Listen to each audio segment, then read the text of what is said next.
الحمد لله الذي لم يزل عالما قديرا لم يزل عالما قديرا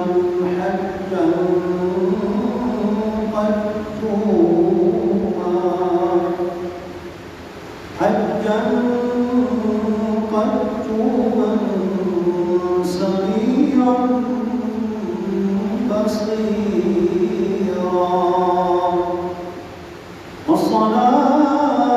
والصلاة والسلام على رسوله شاهدا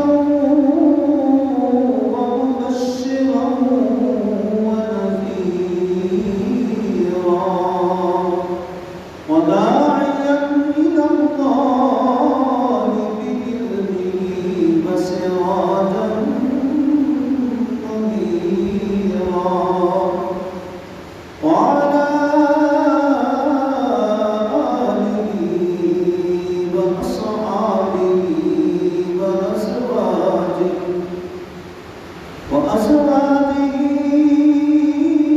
وآل بيته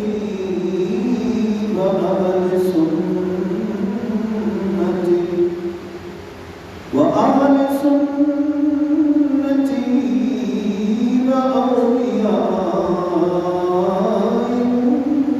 أمته أجمعين أما بعد فأعوذ بالله من الشيطان الرجيم بسم الله الرحمن الرحيم قل يا أيها الناس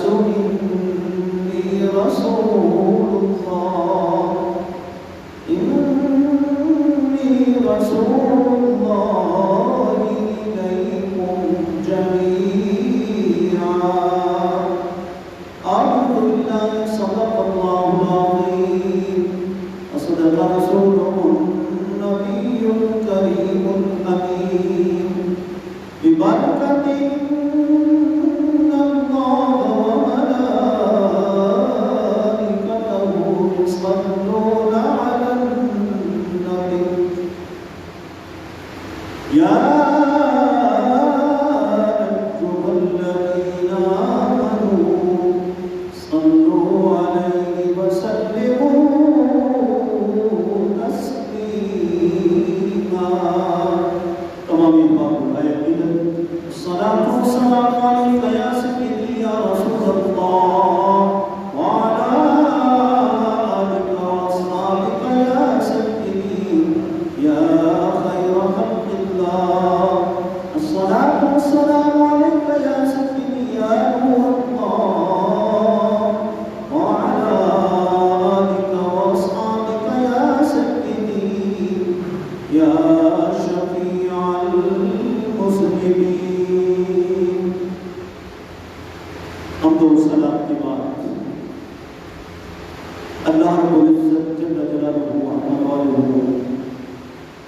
وعظم شانہ وتم برہانہ کا بلسان انقیل جلالہ اور بے شمار شکر ہے کہ جس خان کی حقیقی نے اپنے فضل و کرم سے آقا علیہ السلام کی توسل و تصدق سے ہمیں رحمتوں برکتوں والا مہینہ زندگی میں ایک مرتبہ پھر نصیب کیا۔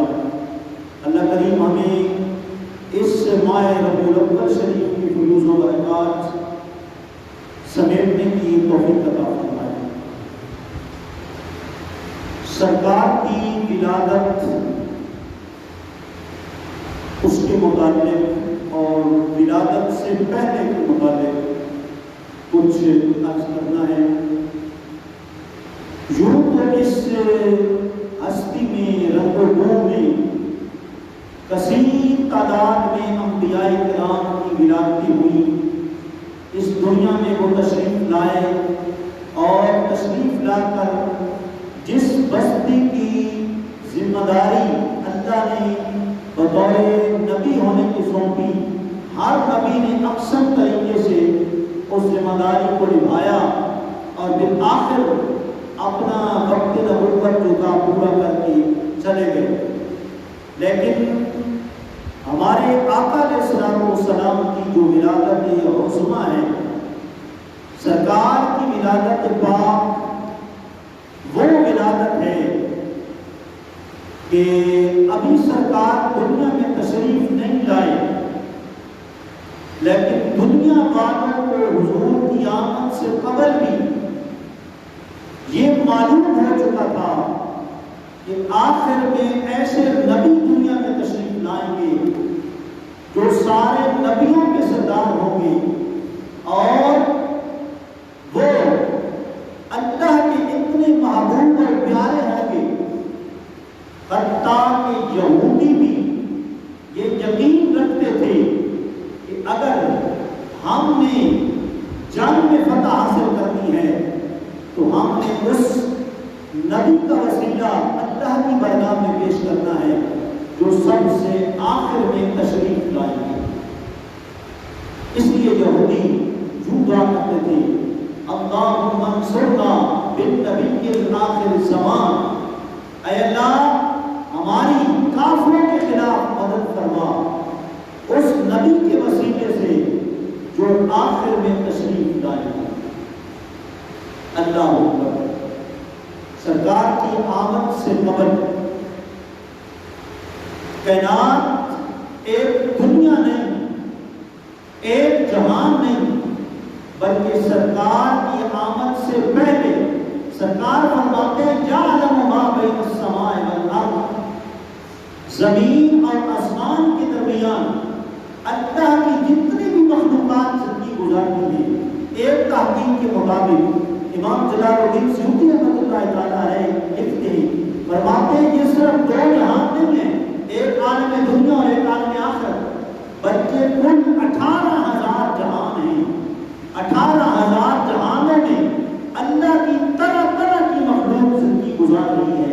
سرکار فرما رہے ہیں آسمانوں کے اندر اور زمینوں کے اندر جتنے بھی مخلوقات زندگی گزار رہی ہیں، فرمایا ساری مخلوقات مجھے جانتی ہیں، مجھے پہچانتی ہیں، صرف دو مخلوقات ایسی ہیں جو مقام نبوت پہچاننے سے غافل ہیں۔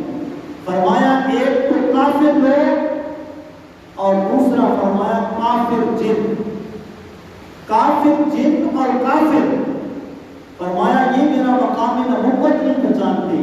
کافر جنوں کو چھوڑ کر اور کافر انسانوں کو چھوڑ کر باقی زمین و آسمان کے اندر جتنی بھی مخلوقات زندگی گزار رہی ہیں، ہر ایک مجھے پہچانتا ہے کہ وہ آخری نبی ہوں گے جو اس کائنات میں تشریف لائیں گے۔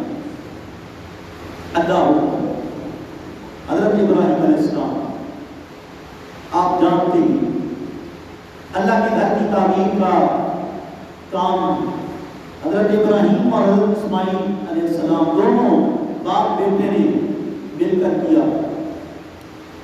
حضرت ابراہیم علیہ السلام کے مقام سے کون نہیں ان کا مقام جانتا۔ اللہ فرماتا ہے وَكَذَلِكَ نُرِي إِبْرَاهِيمَ مَلَكُوتَ السَّمَاوَاتِ وَالْأَرْضِ، ہم نے ابراہیم علیہ السلام کو زمین و آسمانوں کی بادشاہی دکھائی۔ ابراہیم علیہ السلام دنیا کے اندر چٹان کے اوپر کھڑے تھے، رب نے وہاں کھڑے ہو کر جنت میں آپ کو اپنا مقام دکھایا۔ معلوم ہوا حضرت ابراہیم علیہ السلام کا رب کی بارگاہ میں بڑا مقام ہے، لیکن تاریخ دمشق کے اندر یہ بات موجود ہے۔ حضرت ابراہیم علیہ السلام فرماتے ہیں انی ارا فی المنام، فرمایا کہ میں نے ایک خواب میں دیکھا ایک تحریر موجود ہے جو جنت کے ہر درخت کے اوپر لکھی ہوئی ہے۔ جنت کے اندر کتنے درخت ہیں، کتنی اس کی لمبائی چوڑائی ہے، اللہ فرماتا ہے وَجَنَّةٍ عَرْضُهَا السَّمَاوَاتُ وَالْأَرْضُ وَأُعِدَّتْ لِلْمُتَّقِينَ، فرمایا جتنی زمین اور آسمان کے درمیان چوڑائی ہے اتنی جنت کی چوڑائی ہے۔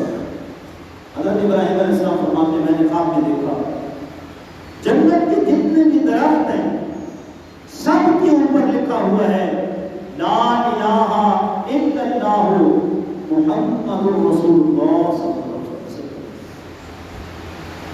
گویا جنت کے ہر درخت کے پتے کے اوپر حضور کا نام لکھا ہوا ہے. یہ اس بات کی دلیل ہے معبود آپ آئے تو آخر میں ہیں لیکن میری ساری جنت آپ کے حوالے ہوگی. آپ جس کو چاہیں گے جنت میں بھیج دیں گے اور جس جہنمی کی آپ سفارش کریں گے شفاعت کریں گے آپ کی شفاعت کو میں قبول کروں گا. سنتوبہ بشتا مشفع جی قیامت والے دن سرکار اللہ کی بارگاہ میں سجدہ کریں گے.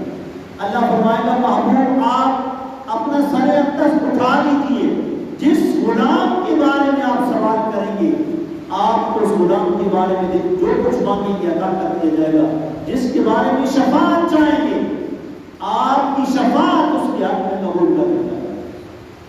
اللہ اکبر. جب جنت کی ہر پتے پر اللہ نے حضور کا نام لکھ دیا ہے پھر اس کا مطلب کیا ہے؟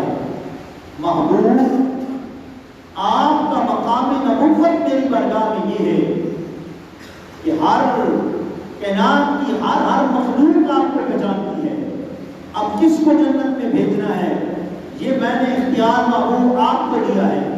حتیٰ کہ جانور بھی جانتے ہیں چرند پرند بھی جانتے ہیں کہ آپ اللہ کے محبوب ہیں اور اللہ نے جو آپ کو مقام نبوت عطا فرمایا ہے وہ کسی نبی کو اور کسی صحابی کو وہ مقام نہیں تھا. دیکھیں خیبر فتح ہوا آپ کو پتہ ہی ہے یہودیوں کے قبضے میں تھا اور الحمدللہ صحابہ کی طاقت دلیری اور بہادری بالخصوص مولا کے نام حضرت علی مرتضیٰ شیر خدا کرم اللہ وجہہ کریم کی بہادری سے خیبر فتح ہوا. اس موقع پر ایک حدیث پاک میں بڑا انوکھا انمول ذکر ملتا ہے. آقا علیہ السلام نے ایک دراز گوشت کو دیکھا. دراز گوشت تو سمجھتے ہیں کس کو کہتے ہیں جی؟ دراز گوشت سمجھتے ہیں کس کو کہتے ہیں جی؟ گدے کو بھائی گدے کو دراز گوشت کہتے ہیں. فارسی کے لفظ ہے دراز گوشت. سرکار نے ایک گدے کو دیکھا اور انتہائی سیاہ رنگ کا وہ گدھا ہے. سرکار نے فرمایا کہ بتاؤ تمہارا نام کیا ہے؟ آپ بتائیں کہ آپ اور ہم کوئی ان کی زبانیں سیکھتے ہیں کہ کیا زبان ہے کیا کہہ رہے ہیں ہمیں کوئی سمجھ نہیں آتی. لیکن سرکار ساری مخلوقات کے لیے اللہ نے نبی بنا کر بھیجا تھا. سرکار ہر مخلوق کی زبان کو جانتے تھے. کوئی جس زبان میں بات کرے اللہ نے حضور کو سب زبانیں عطا فرمائی تھی. اب اس نے کہا جی کہ میرا نام شہاب ہے. میرا نام شہاب ہے. سرکار اس سے باتیں کرنا شروع ہو گئے. صحابہ یہ سارا منظر دیکھ رہے تھے. اس نے فوراً کہا یا رسول اللہ صلی اللہ علیہ وسلم اللہ کا بڑا کرم ہے ہماری دادا کی نسل بڑی خوش نصیب تھی. اس کے 60 گدھے تھے اور ہر گدھے پر اللہ نے اپنے محبوب بندے اپنے نبی کو سوار کیا. 60 گدھوں پر 60 نبی جو ہے وہ سوار ہوئے اور اب وہ ساری نسل ہماری ختم ہو گئی. جیسے آپ آخری نبی ہیں ایسے اس نسل کا میں آخری گدھا ہوں.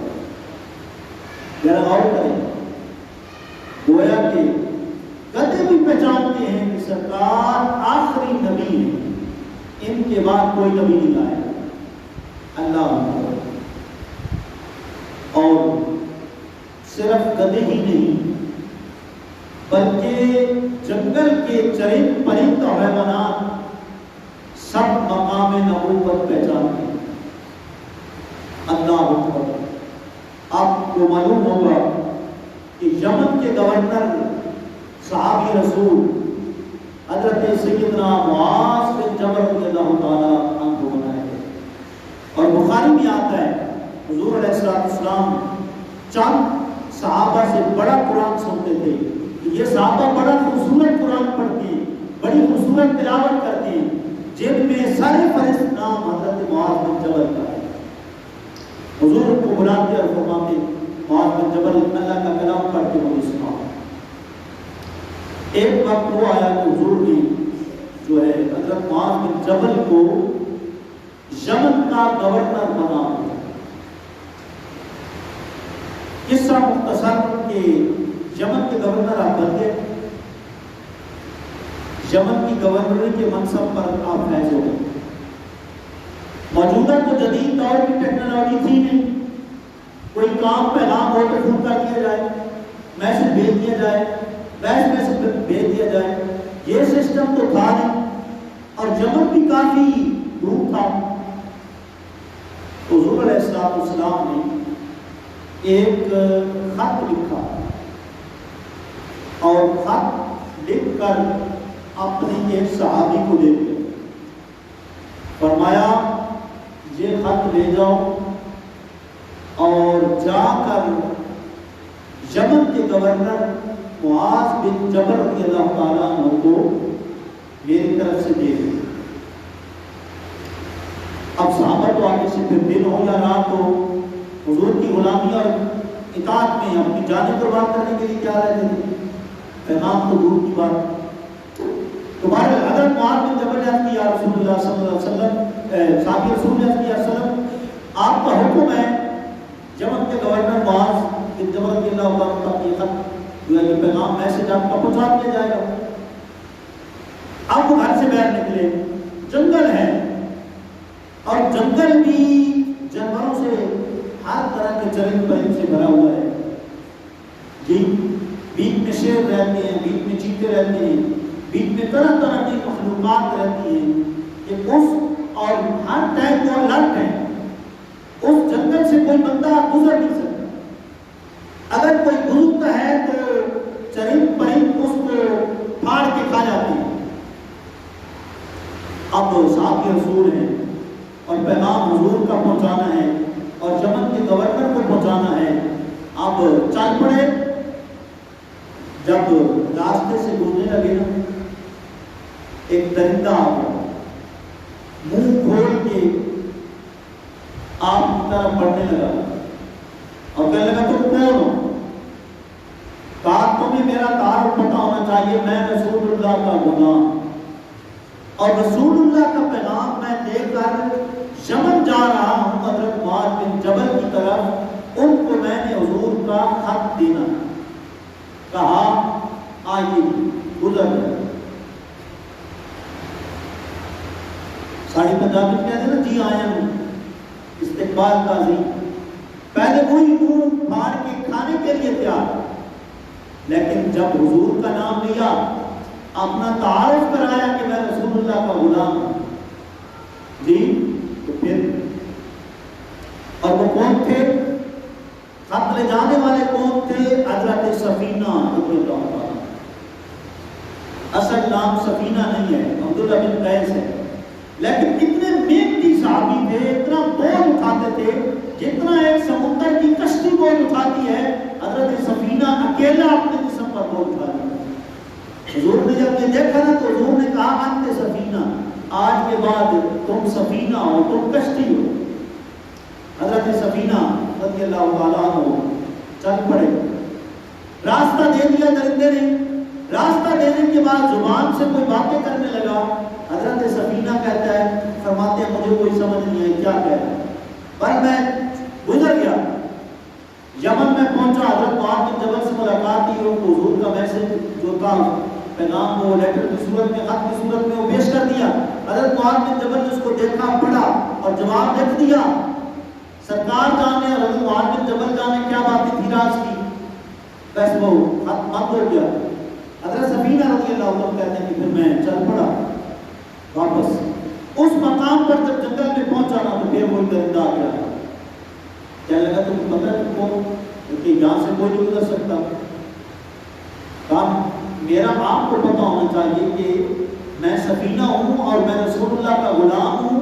پہلے میں آپ کا خط معاذ بن جبل کی برگاہ میں لے کر گیا اور اب اس خط کا جواب لے کر میں حضور کی برگاہ میں جا رہا ہوں. پھر تو جناب زندہ سائڈ پہ ہو گیا اور اس نے کہا کہ بالکل آپ جائیے، آپ کو کوئی بھی نہیں روک سکتا کیونکہ آپ رسول اللہ کے غلام ہیں. حضرت سفینہ کہتے ہیں کہ میں حضور کی برگاہ میں آ گیا، میں نے خط پیش کر دیا. حضور نے خط پڑھا اور پھر حضور نے فرمایا سفینہ سناؤ. عرض کیا اس طرح کا واقعہ پیش آیا. جا رہا تھا جنگل کے اندر، درندہ تھا، منہ کھولا ہوا تھا، میں نے آپ کا نام لیا، اس نے مجھے چھوڑ دیا. فرمایا اس کے بعد نہ کچھ کہتا رہا، زبان میں پتہ نہیں کیا کہتا رہا، مجھے تو سمجھ نہیں آئی. سرکار نے فرمایا مجھے پتہ ہے جو کچھ تمہیں وہ کہتا رہا. وہ جب تم یمن کی طرف جا رہے تھے اس نے دعائیں دی، مجھے بھی دی، حضرت ابوبکر صدیق کو بھی، حضرت عمر فاروق کو بھی، حضرت عثمان غنی کو بھی، اور حضرت مولا کائنات کو بھی دعائیں دی کہ صدا سلام.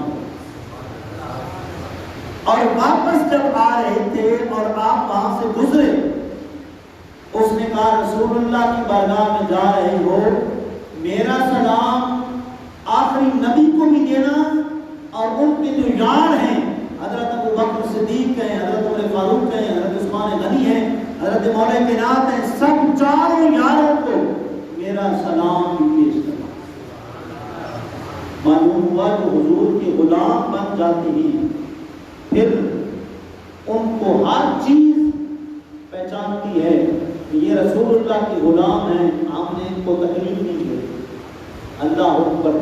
جب مطلب ہے کہ ہر ایک چیز حضور کو پہچانتی ہے. قرآن بات کہتا ہے الذین آتیناہم الکتاب یعرفونہ کما یعرفون ابناءہم، کہ ہم نے جن کو کتاب دی رسول اللہ کی آمد سے پہلے وہ رسول اللہ کو ایسے پہچانتے تھے جیسے اپنے بیٹوں کو پہچانتے. باپ اپنے بیٹے کو جیسے پہچانتا ہے، باپ اپنی اولاد کو جیسے پہچانتا ہے، اہل کتاب رسول اللہ صلی اللہ علیہ وسلم کو اس طرح پہچانتے. اب بیٹے کے ساتھ جو تشبیہ دی کہ جیسے باپ اپنے بیٹوں کو جانتا ہے، ایک ہے، دو ہے، تین ہے، ان کے کیا نام ہے، کیسے ہیں، ایسے اہل کتاب حضور کو جانتے تھے. اس لیے کہ بیٹا پتہ ہوتا ہے پیدا ہونے سے پہلے بھی کہ یہ میرا بیٹا ہے، اور پیدا ہونے کے بعد بھی پتہ ہوتا ہے کہ یہ میرا بیٹا ہے. قرائن دلالت کرتے ہیں حضور کی آمد سے پہلے بھی سب جانتے تھے کہ یہ اللہ کے رسول ہے، اور حضور کی آمد کے بعد بھی جو ہے جو غلام تھے وہ مقام نبوت پہچانتے تھے. اور جیسے طبرانی کی روایت شروع میں پیش کی، حضور نے فرمایا زمین اور آسمان کے درمیان جتنے بھی مخلوقات رہتی ہیں ساری مجھے جانتی ہیں، صرف کافر جن اور کافر یہ دو مقام نبوت سے ناآشنا ہیں. ان کے علاوہ ہر مخلوق جو ہے مجھے پہچانے. جی اللہ اکبر. حضرت فاروق اعظم نے حضرت کعب احبار رضی اللہ تعالیٰ کو کہا کہ حضور کے پیدا ہونے سے پہلے، حضور کی دنیا میں تشریف لانے سے پہلے، 12 ربیع الاول سے پہلے، ولادت سے پہلے کی بھی بات مجھے سنا. حضرت فاروق اعظم حضرت کعب احبار کو کیوں کہا؟ حضرت کعب احبار وہ تھے جو قرآن کی بھی عالم تھے، دین کی بھی عالم تھے، آسمانی کتابوں کے حافظ تھے.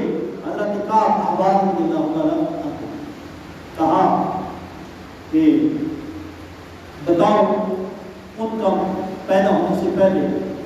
انہوں نے کہا کہ میں نے ایک پتھر دیکھا تھا جس کے اوپر یہ عبارت لکھی تھی انَاللَّهُ اِنِّي انَاللَّهُ لَا إِلَٰهَ إِلَّا أَنَا فَاعْبُدُونِي. اس کے اوپر لکھا تھا کہ میں ہی اللہ ہوں، میرے سوا کوئی عبادت کے لائق نہیں جی، اور میری ہی تم عبادت کرو.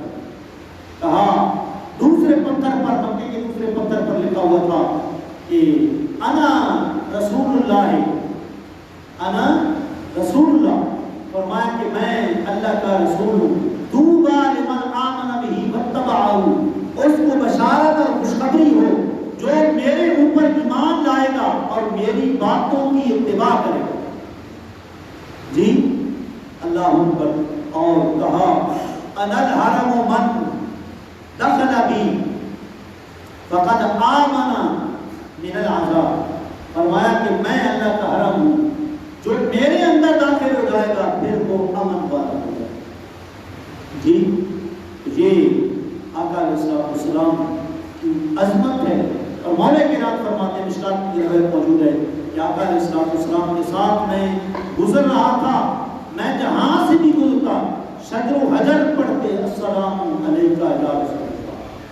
اور حضور کی ابھی آپ نے نبوت کا اظہار نہیں فرمایا تھا، ابھی ملک شام کی طرف آپ تجارتی سفر اس میں رواں دواں ہوتے تھے اور آپ جا رہے ہیں، اور آپ کے ساتھ آپ کا ایک غلام ادرخیت الکبریٰ کا غلام میسرہ وہ بھی ہوتا ہے، اور آگے ایک جھونپڑی عبادت کرنے والا جو ہے وہ اس کے اندر عبادت کر رہا ہوتا ہے، وہ عیسائی مذہب سے تعلق رکھتا ہے. جی اور وہ دور سے دیکھتا ہے سرکار کو، سرکار کے اوپر بادلوں نے سایہ کیا ہوا ہے، بادل حضور کا استقبال کر رہے ہیں، اور وہ کہتا ہے کہ لم یبق لہ شجر ولا حجر، میں نے کوئی درخت اور کوئی پتھر نہیں دیکھا جو رسول اللہ کو سجدہ نہ کر رہا. اور جس درخت کے نیچے آپ آرام کر رہے تھے اس نے کہا، مطلب ساتھ جو تھا پوچھا کہ وہ کون ہے، سامنے جو ہے تعارف سارا کرایا گیا. آگے سلیب نے کہا میں جانتا ہوں وہ اللہ کے آخری نبی ہیں، کیونکہ اس درخت کے نیچے کسی اور نے آرام نہیں کرنا. ہماری کتابوں میں ان کا ذکر موجود ہے، جو آخری نبی تشریف لائیں گے یہ درخت ان کے ساتھ خاص ہے، وہ سفر تجارت کرتے ہوئے اس درخت کے نیچے آرام فرما ہوں گے، یہاں کو استراحت کریں گے. اس لیے میں جانتا ہوں کہ یہ اللہ کے آخری نبی. غرض کے کس مخلوق کا ہم ذکر کریں گے؟ ہر مخلوق حضور سے اشنا ہے. وہ انسان معروف القسمت ہے جو مقام نبوت سے ناشنا ہو، حضور کے ذکر جمیل سے اور حضور کی صورت اور سیرت کے تذکروں سے معلوم ہو. ہمیں حضور کی صورت کے تذکرے کرنے چاہیے اور حضور کی سیرت اپنانی چاہیے، حضور کی سیرت پر عمل کرنا چاہیے. انشاءاللہ العزیز 12 ربیع الاول شریف کو جیسا کہ آپ کو معلوم ہے کہ پچھلے سال بھی خوب شان و شوکت کے ساتھ حضور کی آمد کی خوشی میں یہاں سے مختصر جلوس جو ہے، مختصر کا مطلب ہے کہ یعنی اتنا لمبا سفر ہم نہیں کرتے، یہاں سے بسم اللہ شادی ہال کی طرف جاتے ہیں اور وہاں پروگرام ہوتا ہے، علماء کے خطابات ہوتے ہیں، اور اس کے بعد پھر وہاں سے واپس یہاں مسجد کے اندر آتے ہیں. تمام احباب کو ہم حضور کا ہر غلام خاص ہے جو اس محفل میں تشریف لاتا ہے، تمام بھائیوں کو دعوت ہے 12 ربیع الاول کو یہاں تقریباً 7:30 بجے پہنچ جائیں انشاءاللہ العزیز. یہاں ہم تلاوت بھی کریں گے، یہاں ہم جو ہے حضور کی صورت کے تذکرے بھی کریں گے، حضور کی سیرت کا بیان بھی کریں گے، اور انشاءاللہ العزیز آخر میں لنگر کا اہتمام بھی ہوگا. ایک ہمارے دوست ہیں، ایک دیر کا انہوں نے اہتمام کر دیا ہے، باقی بھی جو بھائی حضور کی آمد کی خوشی میں اپنے رزق میں برکت ڈالنا چاہتے ہیں، 2-3 دیگوں کی ہمیں مزید ضرورت ہے جو 12 ربیع الاول کے جلوس کے بعد آخر میں لنگر جو ہے وہ تقسیم کیا جائے گا. اللہ تعالیٰ حضور کے ہر غلام کو اس محفل میں شریک ہونے کی توفیق عطا فرمائے، اور جو ہمارے بھائی اور ہماری بہنیں اولاد سے معلوم ہیں اللہ حضور کی ولادت والے بابرکت مہینے کی برکت سے ان کو اولاد نرینہ سے نوازیں، اور جو اولاد والے ہیں اللہ سب کی اولادوں کو فرماندار بنائے، اور اللہ ہمیں حضور علیہ السلام کی غلامی میں شب و روز جینے اور آپ کی مبارک سیرت اپنانے کی توفیق عطا فرمائے. صرف یہی نہیں کہ 12 ربیع الاول کو ہم خوشیاں منا کے اور اس کے بعد ہم یہ سمجھ لیں کہ ہم جنتی ہو گئے. نہیں، حضور کے جو طریقے ہیں، حضور کے جو اعمال ہیں، وہ عقیدہ درست ہوگا تو عمل قبول ہوگا. عقیدہ پہلی سیڑھی ہے، اور حضور کا اگر ذکر ہو ذرا بھر جو ہے وہ خوشی نہ ہو تو پھر بڑا عجیب ہوگا. آخر وہ بھی تو ایک وقت کے مجدد تھے جنہیں امام احمد رضا خان صاحب کہتے ہیں 400 صفحے کی کتاب فقط ایک مسئلے پر لکھ دی کہ حضور کے غلاموں، حضور کا جب نام آئے عرب کے کلچر کے مطابق اور یار غار کے طریقے کے مطابق اپنی آنکھوں سے لگایا کرو، ہر چیز سے پیارا سمجھا کرو، تمہاری آنکھوں کی بینائی آخری دم تک برقرار رہے گی، حضور کی محبت میں تمہیں جو ہے وہ جینا مرنا نصیب ہوگا۔ اللہ تعالیٰ ہم سب کو سرکار کی غلامی میں جینا مرنا نصیب فرمائے، اور اس ماہ مقدس کو ادب و احترام اور تعظیم کے ساتھ ہمیں گزارنے کی توفیق عطا فرمائے۔ جہاں سے گزرنا ہے پاک جگہ سے گزرنا ہے، اور درود و سلام بابوزو ہو کر پڑھتے جانا ہے، اور حضور کی تعظیم اور محبت میں ڈوب کر جو ہے یہ مبارک دن گزارنا ہے۔ اللہ تعالیٰ تمام اہل اسلام کو زندگی میں ایسے بابرکت دن بارہا نصیب فرمائے۔ وآخر دعوانا الحمدللہ رب العالمین۔